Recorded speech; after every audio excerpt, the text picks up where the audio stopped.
ചൊവ്വാഴ്ച രാവിലെ, അതായത് ജൂലൈ 30 രാവിലെ കേരളം ഉണർന്നത് ഒരിക്കലും കേൾക്കാൻ ആഗ്രഹിക്കാത്ത ഒരു ദുരന്ത വാർത്ത കേട്ടുകൊണ്ടാണ് അല്ലേ.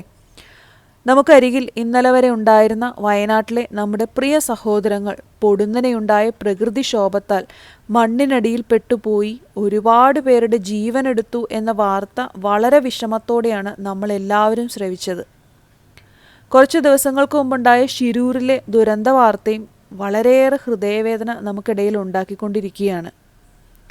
ഇപ്പോൾ വയനാട്ടിലുണ്ടായ പ്രകൃതിയുടെ ഈ മഴയുടെ ദുരന്തമുഖം ഒരിക്കൽ കൂടി നമ്മുടെ നാടിനെ ആകെ ഉലച്ചിരിക്കുകയാണല്ലേ.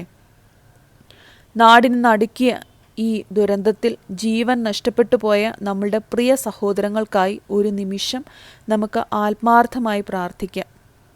നമ്മുടെ ഓരോരുത്തരുടെ പ്രാർത്ഥനയും ദൈവത്തിരുമുമ്പാകെ അവരുടെ ആത്മാവിന് നിത്യശാന്തി നൽകുമാറാകട്ടെ. ഒറ്റ രാത്രി കൊണ്ട് ഉറ്റവരെയും ഉടയവരെയും വിലപ്പെട്ടതെല്ലാം നഷ്ടപ്പെട്ടു പോയവരുടെ ദുഃഖത്തിൽ നമുക്കും പങ്കുചേരാം. നമുക്കാകുന്ന പോലുള്ള സഹായങ്ങൾ വേണ്ടപ്പെട്ട അധികാരികളിലൂടെ അവരിലേക്ക് എത്തിച്ച് അവരെ ജീവിതത്തിലേക്ക് തിരികെ കൈപിടിച്ചുയർത്താൻ നമുക്ക് ഓരോരുത്തർക്കും കഴിയട്ടെ എന്നും പ്രത്യേകമായി ഈ അവസരത്തിൽ പ്രാർത്ഥിക്കുന്നു. അതോടൊപ്പം അവരുടെ ദുഃഖത്തിൻ്റെ തീവ്രതയിൽ പങ്കുചേർന്നുകൊണ്ട് ഇന്ന് നമുക്ക് മറ്റു വീഡിയോസ് ഉണ്ടായിരിക്കുന്നതല്ല എന്നുകൂടി ഓർമ്മിപ്പിക്കുന്നു.